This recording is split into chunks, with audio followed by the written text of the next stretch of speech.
Hello everyone, welcome to ISPC centre. This is Prashant Kumar. Friends, आज के इस वीडियो में मैं आप लोगों के साथ बीपीएससी की आगामी मुख्य परीक्षा को ध्यान में रखते हुए मेंस से संबंधित एक महत्वपूर्ण प्रश्न के मॉडल आंसर को डिस्कस करूंगा। आज का जो हमारा मेंस मॉडल आंसर डिस्कशन का टॉपिक होगा वह 68वीं बीपीएससी मुख्य परीक्षा में बीपीएससी के द्वारा पूछा जा चुका है जीएस पेपर 2 सेक्शन 1 यानी कि इंडियन पॉलिटी सेक्शन के अंतर्गत 68वीं बीपीएससी मुख्य परीक्षा में पूछे गए प्रश्न को मैं डिस्कस करूंगा। सुबह हमने इस प्रश्न का उत्तर लिखने के लिए आपको हमारे टेलीग्राम ग्रुप @ISPC सेंटर पर प्रश्न को हमने प्रोवाइड करा दिया था। आज का जो हमारा डिस्कशन का प्रश्न है, प्रश्न को पहले अच्छे से सुनिए और समझिए।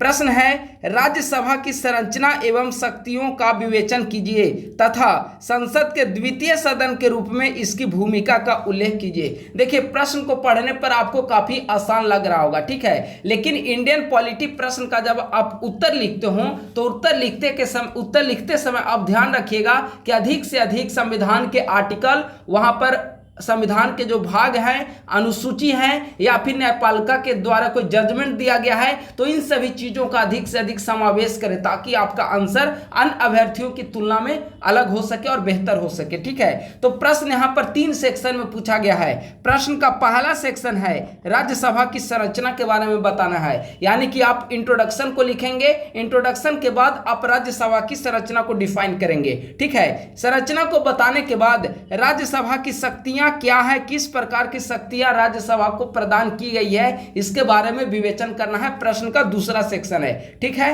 तथा संसद के द्वितीय सदन के रूप में इसकी भूमिका का उल्लेख करें, यानी कि तीसरा सेक्शन है प्रश्न का कि द्वितीय सदन के रूप में राज्यसभा की क्या भूमिका है, इसे बताना है, ठीक है। देखिए, लोकसभा जो होती है, लोकसभा को निम्न सदन और प्रथम सदन के रूप में जाना जाता है, ठीक है। वही राज्यसभा को उच्च सदन और द्वितीय सदन के रूप में जाना जाता है। तो यही द्वितीय सदन के रूप में राज्यसभा की क्या भूमिका है, इसके बारे में पूछा गया, ठीक है। तो प्रश्न आसान है, उम्मीद है कि आपको समझने में कोई दिक्कत नहीं हुई होगी। तो इन 3 सेक्शन में आंसर हमें लिखना है। सबसे पहले इंट्रोडक्शन से आंसर को स्टार्ट करेंगे। इंट्रोडक्शन हमने यहां पर लिखा है, भारतीय संविधान के 5वें भाग के अनुच्छेद 29 से 123 तक, यानी कि 79 से लेकर 123 तक में संसद का प्रावधान किया गया है। संसद लोकसभा, राज्यसभा एवं राष्ट्रपति से मिलकर बनती है। राज्यसभा को द्वितीय सदन या उच्च सदन के रूप में जाना जाता है, ठीक है। प्रश्न एकदम यहां पर हमने इंट्रोडक्शन संक्षिप्त रूप में लिखने का प्रयास किया। स्टार्टिंग कैसे हमने यहां पर किया है, भारतीय संविधान के आर्टिकल और भाग से हमने यहां पर प्रारंभ किया है। आप लोग भी अगर वैसा प्रश्न पूछा जाता है जिसका संबंध भारतीय संविधान के किसी अनुच्छेद से है, तो आंसर की शुरुआत आप उसी अनुच्छेद से आप करिए, ठीक है। तो यहां पर इंट्रोडक्शन हमने लिखा। अब प्रश्न का पहला सेक्शन की ओर हम लोग आ रहे हैं, राज्यसभा की संरचना के बारे में बताना है, ठीक है। तो यहां पर हेडिंग हमने लिख दिया राज्यसभा की संरचना। देखिए, भारतीय संविधान के आर्टिकल 80 में, देखिए 79 में तो कहा गया है संसद का गठन की चर्चा की गई है कि लोकसभा, राज्यसभा और राष्ट्रपति से मिलकर संसद का गठन होगा।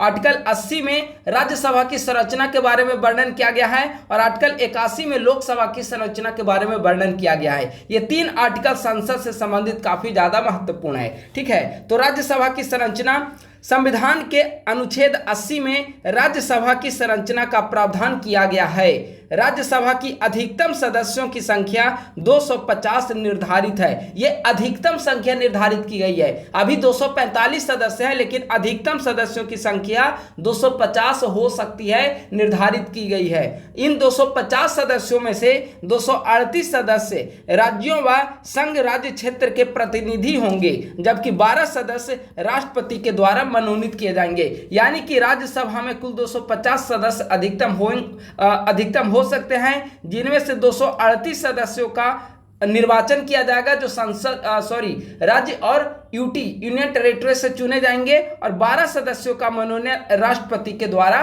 किया जाएगा, ठीक है। अभी 245 सदस्य हैं, 245 में 233 सदस्यों का निर्वाचन और 12 सदस्यों का मनोनयन, 245 सदस्य हैं, ठीक है। अब चूंकि दो प्रकार के सदस्य हो गए राज्यसभा में, एक निर्वाचित सदस्य जो कि राज्य और केंद्र शासित प्रदेश से चुने जाएंगे, और दूसरा मनोनीत सदस्य जो कि राष्ट्रपति के द्वारा मनोनीत किए जाएंगे। ठीक है, निर्वाचित सदस्य राज्य विधानसभा के निर्वाचित सदस्यों के द्वारा इनका निर्वाचन किया जाएगा। ठीक है, यानी कि निर्वाचित सदस्य जो होंगे 250 में 238 सदस्य, इनका निर्वाचन ये कैसे चुने जाएंगे, तो राज्यों की जो विधानसभा में सदस्य चुनकर आते हैं वे अपने मतदान के जरिए राज्यसभा के सदस्यों का निर्वाचन करेंगे। और जिन केंद्र शासित प्रदेशों में, जैसे कि आप देखेंगे कि दिल्ली में वहां पर विधानसभा है, तो वहां पर विधानसभा की इकाई जो सदस्य होंगे वे उनको चुनकर भेजेंगे। ठीक है, सीटों का बंटवारा जनसंख्या के आधार पर किया गया है। देखिएगा कि विभिन्न राज्यों में सीटों की संख्या अलग अलग है। ठीक है, यानी कि जिन राज्यों की जनसंख्या अधिक होगी वहां पर राज्यसभा सदस्यों की संख्या भी ज्यादा होगी। जैसे यूपी देखेंगे, यूपी की जनसंख्या सर्वाधिक है तो यूपी में राज्यसभा सदस्यों की संख्या भी ज्यादा है। बिहार की जनसंख्या कम है तो बिहार में 16 सदस्य राज्यसभा से चुने जाते हैं और यूपी से संभावतः 31 है। आप इसे कंफर्म हो लीजिएगा, लेकिन जहां तक मैं याद कर पा रहा हूं यूपी से 31 सदस्य चुने जाते हैं। ठीक है, तो जिस राज्य की जनसंख्या ज्यादा होगी वहां से ज्यादा संख्या में सदस्य चुने जाएंगे। क्यों? क्योंकि वहां पर विधायकों की संख्या भी तो ज्यादा होगी। ठीक है, तो यह है निर्वाचित सदस्य। मनोनीत सदस्य में राष्ट्रपति 4 आधार पर मनोनयन राष्ट्रपति के द्वारा किया जाएगा।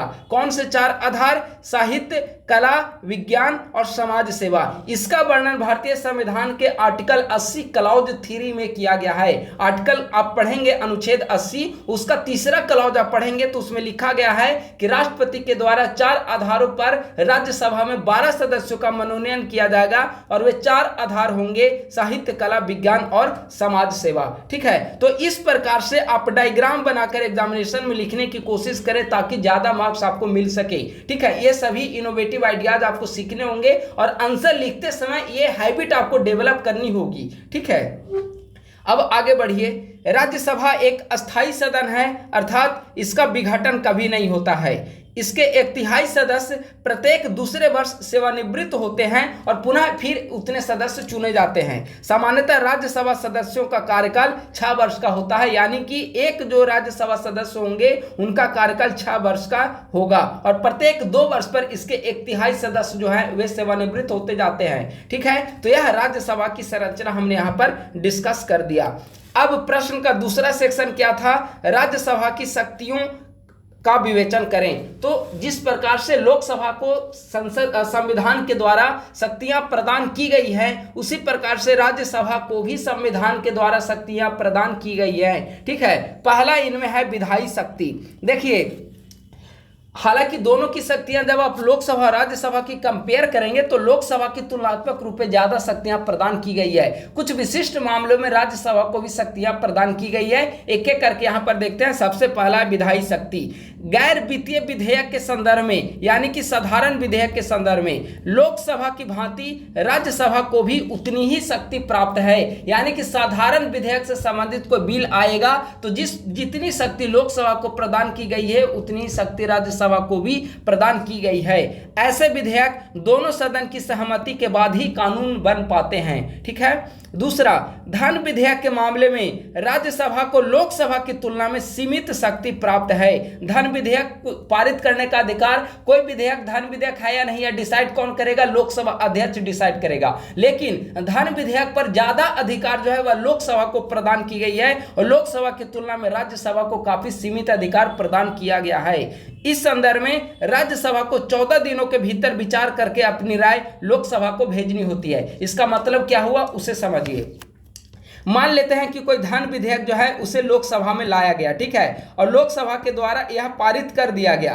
लोकसभा पारित करने के बाद यह विधेयक कहां जाएगा? राज्यसभा के पास यह विधेयक जाएगा। लेकिन राज्यसभा को इतनी शक्ति प्रदान नहीं की गई है कि वह विधेयक को पारित होने से रोक दे। हाँ, सिर्फ 14 दिनों तक वह डिले कर सकती है। 14 दिनों के अंदर उसे पारित करना होगा या फिर कुछ सुझाव देने होंगे लोकसभा को, लेकिन वह सुझाव लोकसभा मानने के लिए बाध्य नहीं है। ठीक है, यानी कि सिर्फ 14 दिन की विलंबकारी शक्ति राज्यसभा को प्रदान की गई है धन विधेयक के मामले में, और धन विधेयक में सबसे ज्यादा अधिकार लोकसभा को ही प्रदान किया गया है। लेकिन 14 दिनों की तो विलंबकारी शक्ति प्रदान की गई है ना, यह भी राज्यसभा की एक प्रमुख शक्ति है, इसे भी हमने यहाँ पर विधायी शक्ति में शामिल किया। तो इन विधायी शक्तियों में ये 2 पॉइंट आप लिखिए तो बेहतर होगा। यहाँ पर पहला पॉइंट था साधारण विधेयक से संबंधित, और दूसरा पॉइंट था वित्त विधेयक या धन विधेयक से संबंधित। ठीक है, अगला संविधान संशोधन संबंधी।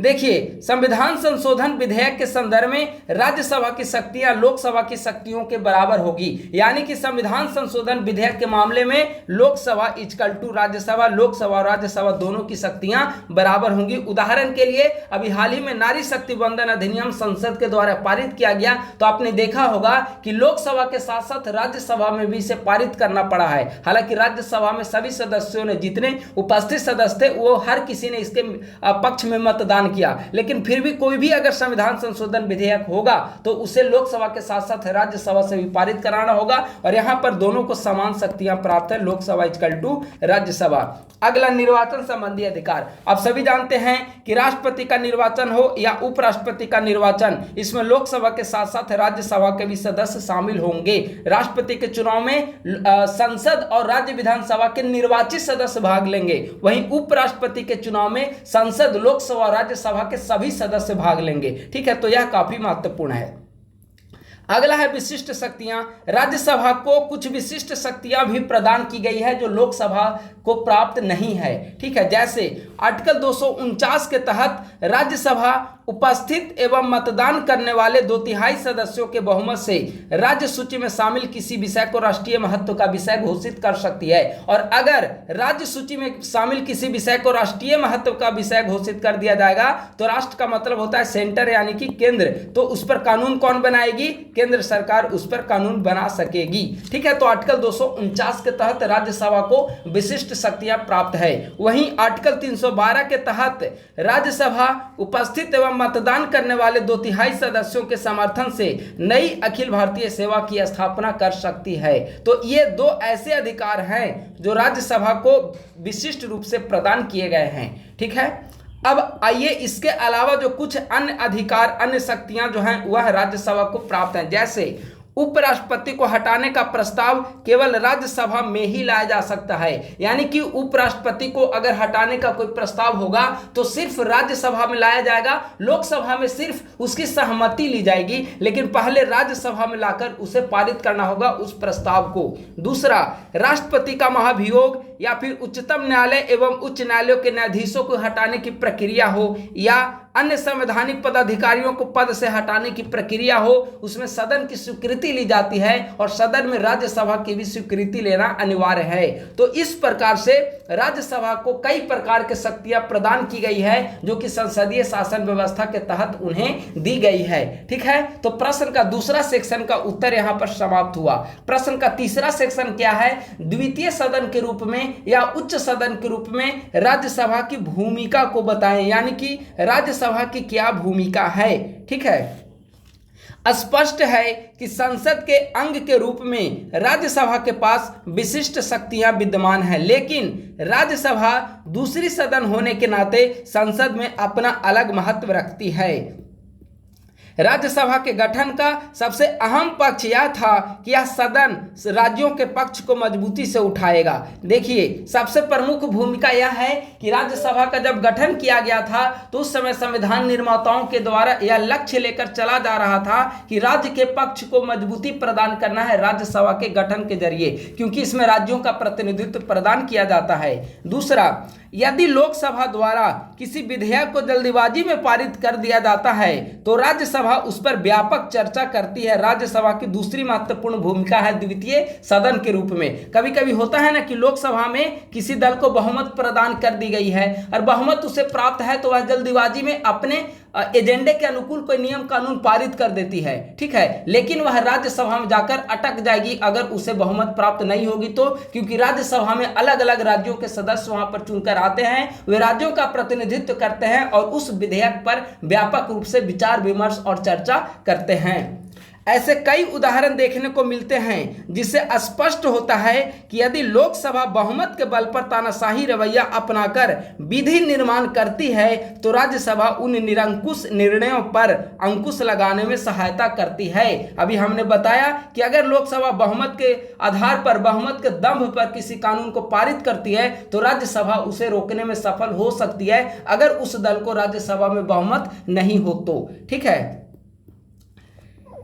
राज्यसभा शिक्षाविदों और बुद्धिजीवियों को एक मंच प्रदान करता है जो सरकार की जन कल्याण योजनाओं के माध्यम से राज्यों के विकास में अपना बहुमूल्य योगदान देते हैं। जैसे राज्यसभा में कई सदस्य जो हैं जिनका राष्ट्रपति के द्वारा मनोनयन किया जाता है। अब जिनका मनोनयन राष्ट्रपति के द्वारा किया जाएगा, स्वाभाविक है कि वे समाज के बुद्धिजीवी लोग होंगे। ठीक है, और विभिन्न राजनीतिक दलों के द्वारा भी आपने सुना होगा कि समय समय पर कई सारे एक्टर को वहां पर भेजा जाता है चुनाव के जरिए। ठीक है, ताकि वे विभिन्न क्षेत्रों का वहां पर प्रतिनिधित्व करें, विभिन्न प्रकार के विचार विमर्श वहां पर हो सके विभिन्न कानूनों पर। ठीक है, तो इस प्रकार से वे जन कल्याणकारी योजनाओं में भी अपनी भूमिका निभाते हैं। व्यापक चर्चा व विचार विमर्श के पश्चात राज्यसभा लोकसभा पर पारित विधेयकों को स्वीकृति प्रदान करते हैं। हालांकि द्वितीय सदन होने के नाते कुछ विषयों में इसे सिर्फ नाम मात्र के अधिकार प्राप्त होते हैं। जैसे कौन कौन विषय में? धन विधेयक के संदर्भ में इनको नाम मात्र के अधिकार प्राप्त है। अविश्वास प्रस्ताव के संदर्भ में इसको कोई अधिकार ही प्राप्त नहीं है। अविश्वास प्रस्ताव सिर्फ और सिर्फ लोकसभा के द्वारा पारित किया जाएगा। ऐसे कई सारे विषय हैं। वित्त विधेयक के संदर्भ में इसको नाम मात्र का अधिकार प्राप्त है। ऐसे कई सारे विषय हैं जहां पर राज्यसभा को नाम मात्र का अधिकार प्राप्त है, लेकिन कई ऐसे भी मामले हैं जहां पर लोकसभा से वह श्रेष्ठ स्थिति में होता है, इसीलिए राज्यसभा को उच्च सदन के रूप में जाना जाता है। ठीक है, तो प्रश्न का तीनों सेक्शन यहां पर समाप्त होता है। निष्कर्षतः यह स्पष्ट है कि राज्यसभा संसद का द्वितीय सदन है। यह विधायी प्रक्रिया तथा संसदीय गतिविधि में नियंत्रण और संतुलन को बनाए रखने का प्रयास करती है। किस प्रकार से नियंत्रण बनाएगी? अभी हमने बताया ना कि अगर लोकसभा में किसी को पूर्ण बहुमत मिल जाए और वह अपने बहुमत के दंभ पर किसी कानून को बनाना चाहे तो राज्यसभा में जाकर वह अटक जाएगी अगर उसे बहुमत नहीं मिला हो तो। यानी कि यह बैलेंस बनाने का कार्य करती है राज्यसभा। यह लोकसभा के निर्णयों की समीक्षा करने, कैसे समीक्षा करेगी? कोई विधेयक तब तक कानून नहीं पारित हो पाएगी जब तक कि उसे राज्यसभा के द्वारा पारित ना कर दिया गया हो, और लोकसभा के द्वारा पारित किया जाने वाला कानून राज्यसभा में जाएगा, फिर राज्यसभा उसे पारित करेगी, तब वह राष्ट्रपति के पास जाएगा, तत्पश्चात वह कानून का रूप लेगा। यानी कि लोकसभा के निर्णयों की समीक्षा करने और सत्ता पक्ष के निरंकुशता पूर्ण निर्णयों पर अंकुश लगाने में भी सहायता करता है। अतः राज्यसभा को भारतीय संसदीय प्रक्रिया में काफी प्रभावी भूमिका प्रदान की गई है। ठीक है, तो यह प्रश्न तुलनात्मक रूप में आसान था लेकिन बहुत महत्वपूर्ण प्रश्न था। इसके जरिए आपने आर्टिकल किस प्रकार से यूज करना है आपको आंसर में ये आप सीख चुके होंगे। और पॉलिटी के प्रश्न में ज्यादा से ज्यादा आप आर्टिकल, कोर्ट का जजमेंट, शेड्यूल, पार्ट, ये सब को ज़्यादा से ज़्यादा आप शामिल करें। कोई कमेटी की रिपोर्ट हो इसे शामिल करें तो आपका आंसर अन्य अभ्यर्थियों की तुलना में बेहतर होगा और काफ़ी अच्छे मार्क्स आपको प्राप्त हो पाएंगे। ठीक है, तो यह प्रीवियस ईयर का प्रश्न पत्र था। हमने सोचा कि एक बार डिस्कस कर दूं। यह 68वीं बीपीएससी मुख्य परीक्षा में पूछा जा चुका है। आप लोग प्रीवियस ईयर के सारे प्रश्न पत्रों को हल कर लेंगे अगर आप मेंस की तैयारी कर रहे हो तो। ठीक है, और बेहतर होगा कि अभी से ये सब काम स्टार्ट कर दें, क्योंकि बाद में जो नोटिफिकेशन आ जाएगी आप लोग प्रीलिम्स की तैयारी में व्यस्त हो जाएंगे और फिर ये सब प्रीवियस ईयर क्वेश्चन पेपर आप सॉल्व नहीं कर पाएंगे। तो अभी जितना ज्यादा से ज्यादा समय का आप लोग सदुपयोग कर लीजिए वो बेहतर होगा अगर आप वास्तव में बीपीएससी कंप्लीट करना चाहते हैं तो। ठीक है, उम्मीद है कि हमारी यह वीडियो आपको काफी पसंद आई होगी और तैयारी में काफी महत्वपूर्ण भूमिका निभाएगी। थैंक यू सो मच, बहुत बहुत धन्यवाद।